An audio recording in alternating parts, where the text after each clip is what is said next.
الحمدللہ یہ کورس کماً اور کیفاً ہر اعتبار سے چل رہا ہے۔ اللہ رب العزت اسے اپنی بارگاہ میں قبول فرمائے، اور جس طرح ہمیں اس سے علم نافع حاصل کرنا چاہیے، ہمیں اللہ رب العزت اسی طرح حاصل کرنے کی توفیق عطا فرمائے۔ آپ حضرات کے سامنے اپنے کام کی پالیسی اور کام کا طریقہ کار اور ہمارا طرز کیا ہے، ہم کس انداز پر، کس پالیسی پر، کس طریقے پر ہم الحمدللہ اس عقیدے اور مسلک کے کام کو لے کر چل رہے ہیں۔ بعض لوگ چونکہ ہماری پالیسی اور طرز سے ناواقف ہیں، تو اسی وجہ سے وہ ہمارے بارے میں منفی تاثرات ذہن میں رکھتے ہیں۔ سب سے بنیادی بات جو ہمارے بارے میں کی جاتی ہے کہ ہم مناظرانہ طرز کو ترجیح دیتے ہیں۔ یہ بات غلط ہے کہ الحمدللہ ہماری ترجیح مناظرانہ انداز نہیں، داعیانہ انداز ہے۔ اگر اس کام کو داعیانہ انداز میں کیا جائے تو اس کے فوائد کم وقت میں بہت زیادہ ہوتے ہیں، اور حضرت استاد جی دامت برکاتہم العالیہ آج تک ہمیں اور اپنے بقیہ شاگردین اور مریدین جتنے بھی متعلقین ہیں، آج تک ہمیں یاد نہیں کہ کہیں پر ہمیں کسی نے بطور مناظرہ کے لیے کہا ہو اور ہم ایک دم نکل گئے ہوں۔ اس کی وجہ یہ ہے کہ مناظرے میں اگر دو فریق بیٹھے ہوں، 10 گھنٹے بھی گفتگو کریں تو اس کا نتیجہ نہیں نکلتا، اور یہی گفتگو جو آپ مناظرے میں کرنا چاہتے ہیں، یہ آپ 10 گھنٹوں کے بجائے آپ 1 گھنٹے میں مجمع میں کر دیں، اس کا فائدہ زیادہ ہونا ہے۔ اگر مناظرے میں کریں گے تو جس طرح آپ حنفی تھے، آپ دیوبندی تھے، آپ نے اسی طرح اٹھنا ہے، اور جس طرح وہ اپنے مسلک اور عقیدے پر تھے انہوں نے بھی ویسے اٹھنا ہے۔ مناظرے کا انکار نہیں، مناظرہ ثابت ہے اور دین کا حصہ ہے، لیکن ہم مناظرے کے چیلنج نہیں کرتے، اور جب آ جائے تو پھر پیچھے بھی نہیں ہٹتے۔ اس کی وجہ جب چیلنج آ جائے پھر ہم فوراً نہیں، بلکہ اس کے اپنے طریقہ کار ہیں، اصول ہیں، لیکن الحمدللہ جس طرح عقیدے اور مسلک کے کام کو حضرت استاد جی دامت برکاتہم العالیہ نے مثبت انداز میں پیش کیا ہے، آج تک فرق باطلہ میں سے حضرت استاد جی کی شرائط اور پالیسی کے مطابق آج تک ایک شخص بھی ابھی تک میدان میں نہیں آیا، ابھی تک نہیں آیا۔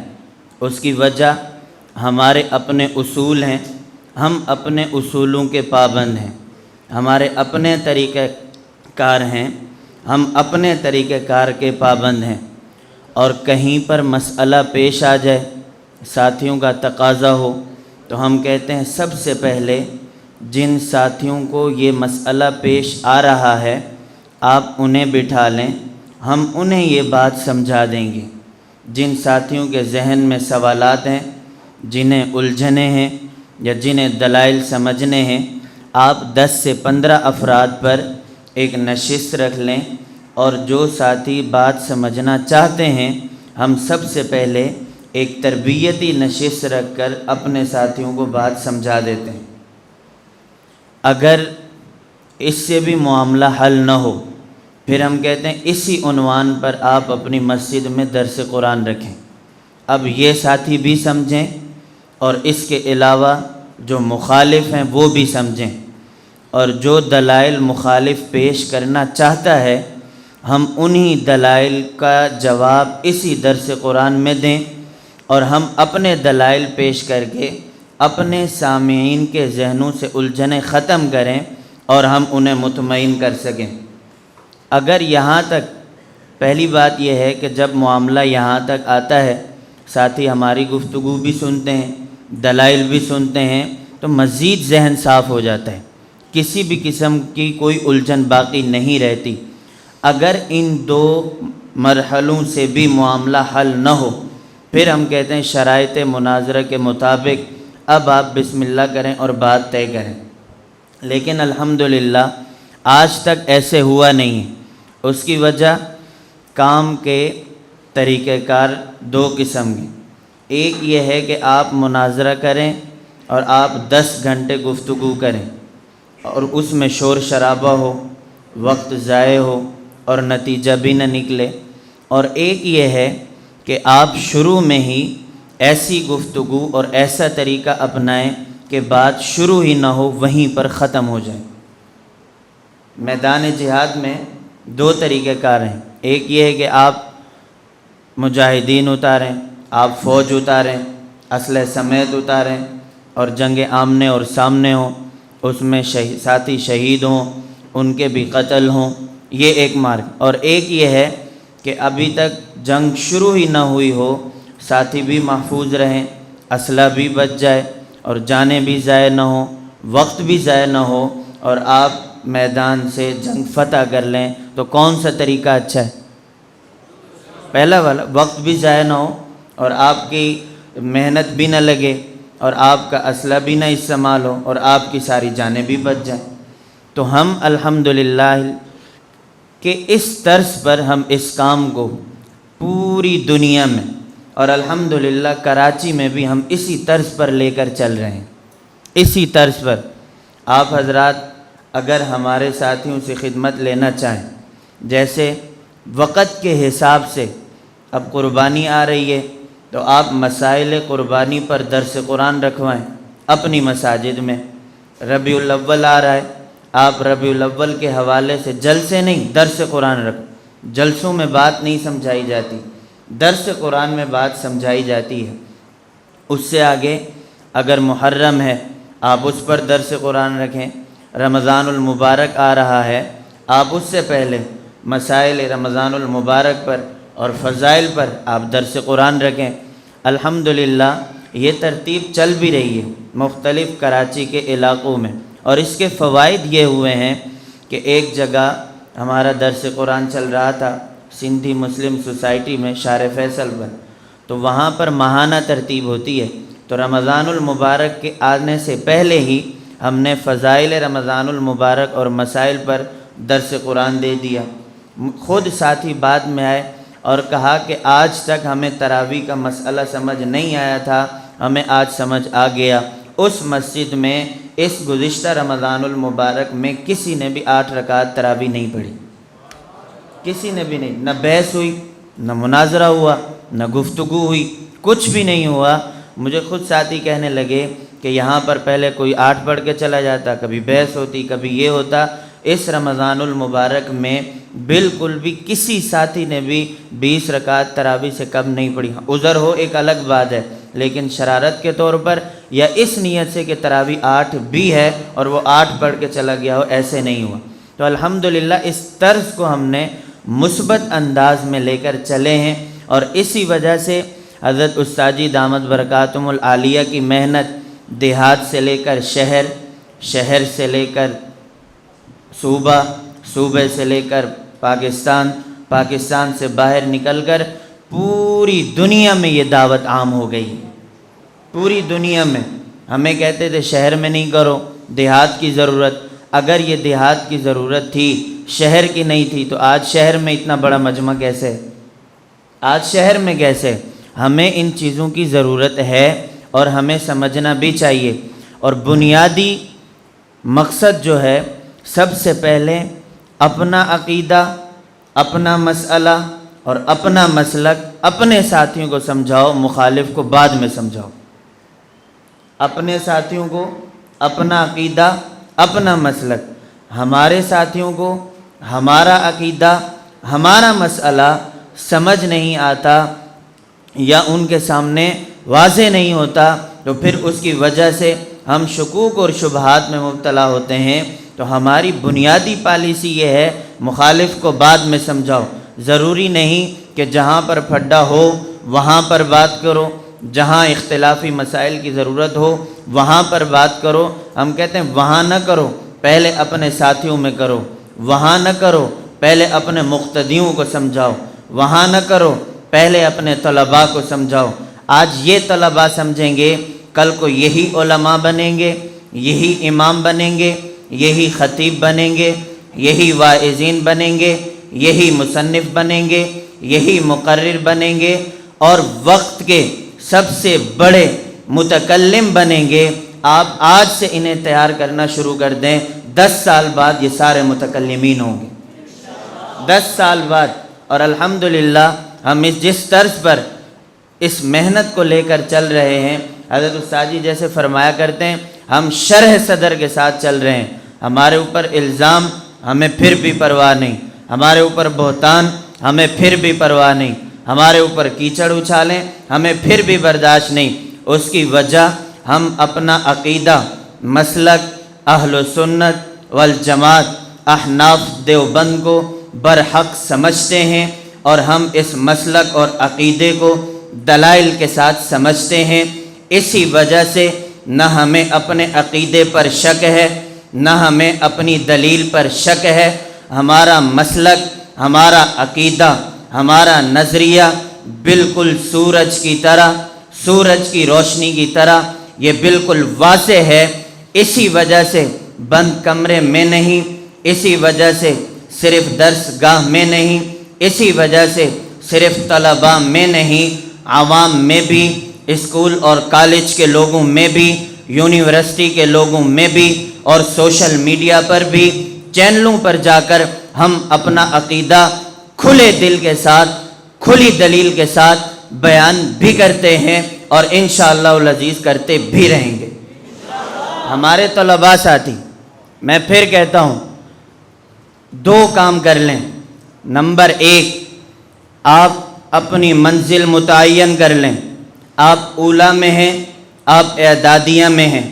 آپ نے جب اس لائن کا انتخاب کیا کہ میں نے عالم بننا ہے، تو آپ اپنی منزل متعین کریں کہ میں نے مفسر بننا ہے، محدث بننا ہے، مقرر بننا ہے، خطیب بننا ہے، متکلم بننا ہے، مناظر بننا ہے، خانقاہ کا پیر بننا ہے۔ منزل متعین کریں۔ جب منزل متعین ہو جائے، اولیٰ سے لے کر دورے تک آپ اس پر محنت کریں۔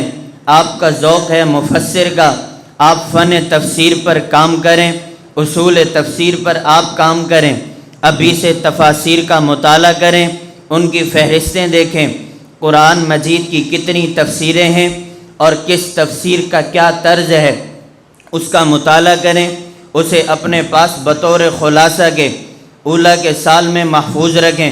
ثانیہ کے سال میں جائیں، اما پارہ کی تفسیر ہے، وہاں سے شروع کریں، اصول تفسیر پر کتب لکھیں کہ اس فن پر کس مفسر نے، کس شخص نے اس پر کون سی کتاب لکھی ہے اور اس کا طرز کیا ہے۔ ثالثہ میں چلیں، تھوڑا اور اوپر جائیں، رابعہ میں جائیں، تھوڑا اور اوپر جائیں، خامسہ میں جائیں، تھوڑا اور اوپر جائیں، سادسہ میں جلالین میں جب پہنچیں، پھر جتنا پیچھے آپ نے مطالعہ کیا، جتنا کام کیا، اس کو ایک تحریری شکل میں محفوظ کریں، اور پھر سادسہ کے بعد آپ دورے سے جب نکلیں گے آپ مفسر ہوں گے، لیکن ساتھ میں دوسرا کام کریں، اس منزل تک پہنچانے والی شخصیت کا انتخاب کریں۔ شخصیت بھی وہ ہو جو آپ کو مفسر بھی بنا سکے، جو آپ کو آپ کی منزل تک پہنچا سکے۔ اس شخصیت میں یہ صلاحیت ہو کہ آپ کو اپنے پاؤں پر کھڑا کرے اور اپنی حیات میں آپ کے سامنے کام بھی لے، آپ کو تیار بھی کرے۔ آپ مفسر بنیں، مفسر کا بازو تھامیں۔ آپ نے محدث بننا ہے، فن حدیث پر کام کریں، محدث کا دامن تھامیں۔ آپ نے خانقاہ کا پیر بننا ہے، آپ پیر طریقت کی لائن پر چلیں، تصوف پر کام کریں۔ آپ نے مصنف بننا ہے، آپ نے واعظ بننا ہے، آپ یہ 2 کام کریں۔ اور میں تحدیث بن نعمت کے طور پر میرے دوستوں میں یہ بات کہتا ہوں، ہم نے مفسر بنایا، ایک بنایا، ہم نے محدث بنایا، شیخ متکلم اسلام کو بنایا، ہم نے مناظر بنایا، شیخ متکلم اسلام کو بنایا، ہم نے مصنف بنایا، شیخ متکلم اسلام کو بنایا۔ اسی وجہ سے آپ تھوڑا وقت کا انتظار کرو، حضرت شیخ کا شاگرد ایک ہی وقت میں کتابوں کا مصنف بھی ہوگا، مقرر بھی ہوگا، مناظر بھی ہوگا، متکلم بھی ہوگا۔ کوئی دنیا میں ایسا میدان نہیں جہاں پر یہ شخص جا کر اپنے عقیدے اور مسلک کی ترجمانی نہ کرے۔ تمام صفات کو دیکھنا ہو میرے شیخ میں دیکھ لینا۔ جب تفسیر پر بیٹھتے ہیں ان جیسا مفسر کوئی نہیں، جب حدیث بیان کریں ان جیسا محدث کوئی نہیں، جب میدان مناظرہ میں بیٹھیں ان جیسا مناظر کوئی نہیں، جب میدان تصنیف میں بیٹھیں قلم اٹھائیں ان جیسا مصنف کوئی نہیں، اور جب امیر میں دیکھیں میرے شیخ جیسا امیر کوئی نہیں، جب خانقاہ کی لائن میں پیر دیکھنا ہو میرے شیخ جیسا پیر کوئی نہیں، اور جب اس لائن میں دیکھنا ہو کہ شاگردوں کو تیار کیسے کرتے ہیں تو میرے استاذ جیسا استاذ کوئی نہیں۔ اسی وجہ سے امیر بھی ہمارا ایک ہے، ہمارا شیخ طریقت بھی ایک ہے، ہمارے مصنف بھی یہی ہیں، مفسر بھی یہی ہیں، محدث بھی یہی ہیں۔ ایک کو تھامو گے میرے دوستو دنیا میں آپ جیسا شخص کوئی نہیں ہوگا، لیکن دو کام کریں، منزل مقرر منزل آپ متعین کریں، اور دوسرا شخصیت کا انتخاب کریں۔ اور اگلی بات، شخصیت چھوٹی نہیں دیکھنا، شخصیت بڑی نہیں دیکھنا، اعتراضات ہوں نہیں دیکھنا، الزامات ہوں نہیں دیکھنا، کیونکہ جو کچھ ملا اسی شخصیت کے صدقے سے ملا۔ تو پھر ہم ان الزامات کو، اگلی بات تو میں نہیں کہتا، صرف اتنا کہتا ہوں، ہم ان الزامات کو جوتے کی نوک پر بھی نہیں رکھتے، ان الزامات کو ہم الزام نہیں سمجھتے۔ اس کی وجہ ہم سے پہلے رد فرق باطلہ کے لوگوں نے اعتراض کیا صحابہ پر، اعتراض کیا ائمہ پر، اعتراض کیا فقہا پر، اعتراض کیا تابعین پر، اعتراض کیا مفسرین پر، اعتراض کیا محدثین پر، اعتراض کیا ہمارے علماء دیوبند پر۔ ہم نے کہا ان کا دفاع ہم کریں گے، جتنے اعتراضات ہیں آپ ان کے بجائے ہمیں الزامات کے تاج پہنا دو، ہمیں الزامات کی اس میں بچھاڑ میں رکھ دو۔ ہم نے الزام کو نہیں دیکھنا، ہم نے اکابر کو دیکھنا ہے، ہم نے الزام نہیں دیکھنا، ہم نے ائمہ کو دیکھنا ہے، ہم نے الزام نہیں دیکھنا، ہم نے فقہا کی عظمت کو دیکھنا ہے، ہم نے الزام کو نہیں دیکھنا، ہم نے صحابہ کو دیکھنا ہے، ہم نے الزام نہیں دیکھنا، ہم نے پیغمبر کی سیرت، تحفظ ناموس رسالت کو دیکھنا ہے۔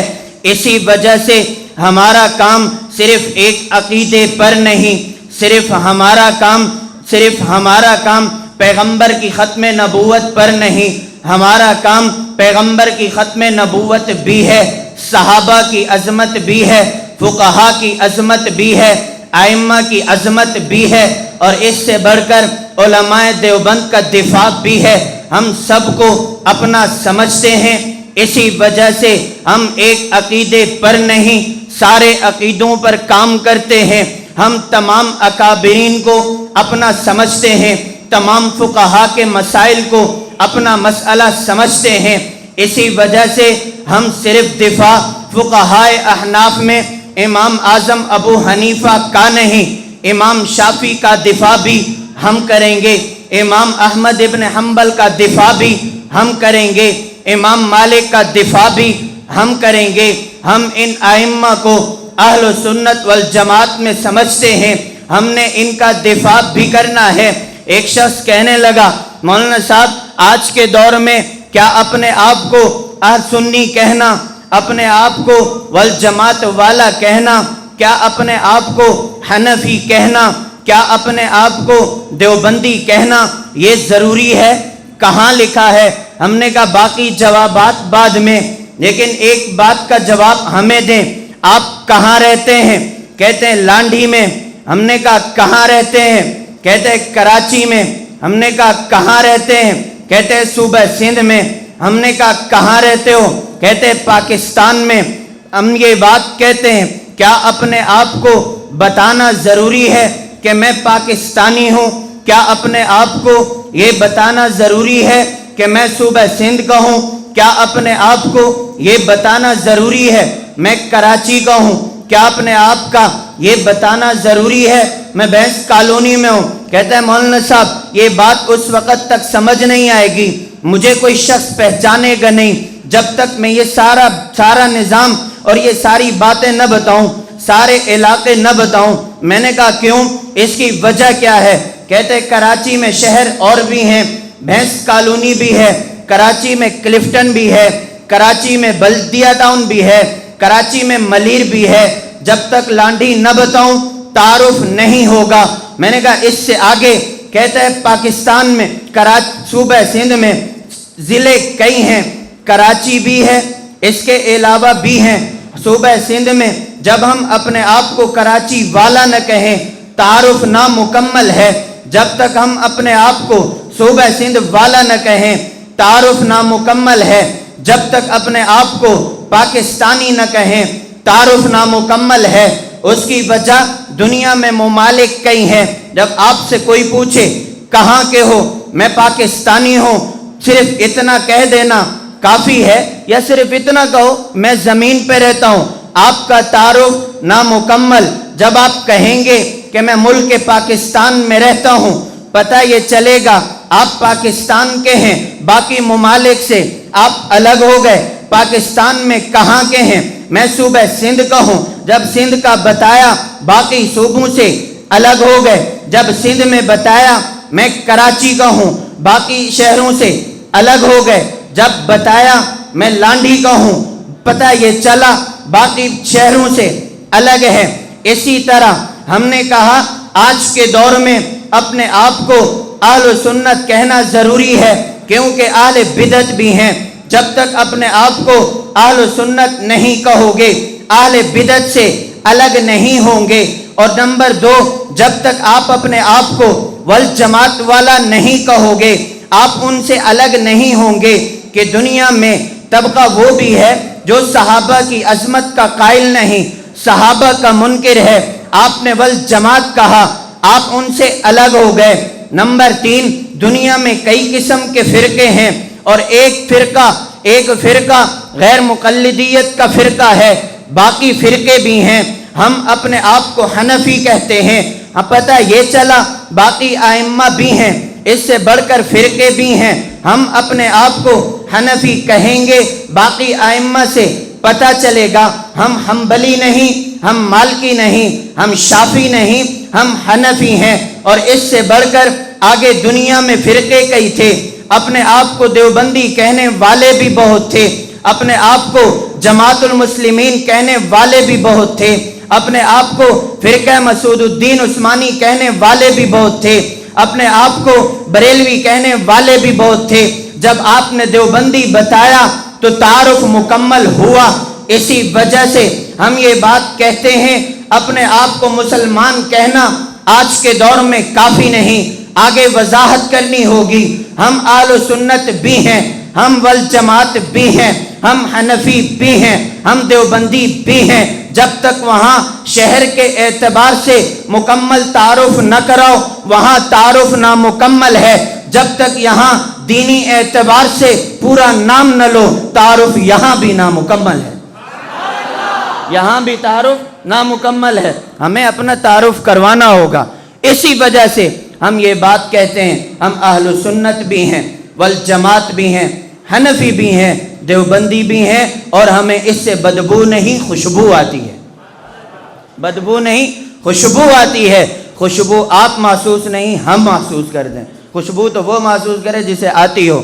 میں آپ کے سامنے بات یہ کر رہا تھا، ہماری پالیسی پہلا والا مناظرہ نہیں ہے، مناظرے کا انکار بھی نہیں ہے، لیکن ہمارے بارے میں کافی طلباء کہتے ہیں ہم اب تک نہیں آ رہے تھے، ہمارے اساتذہ نے ہمیں کہا کہ وہ تو مناظرہ پڑھاتے ہیں۔ وہ تو مناظرے کرواتے ہیں. ہم نے کہا آپ کے اساتذہ کو ہم سے پوچھ لینا چاہیے, غلط فہمی کو دور کرنا چاہیے. تو خیر بات یہ ہے کہ ہمارا داعیانہ انداز ہے, ہم داعیانہ انداز میں اس کام کو, اس طریقے کو لے کر چل رہے ہیں اور انشاءاللہ لے کر چلتے بھی رہیں گے. اور اب یہ کام رکنا نہیں ہے, انشاءاللہ آپ ہی میں سے آپ ہی نے تیار ہونا ہے, آپ ہی میں سے آپ نے تیار ہونا ہے. احساس کمتری ختم کریں, اپنے اندر سے احساس کمتری ختم کریں. جب آپ یہ سمجھیں گے ہم سب کچھ بن سکتے ہیں, پھر آپ دور حدیث سے سب کچھ بن کر نکلیں گے انشاءاللہ العزیز.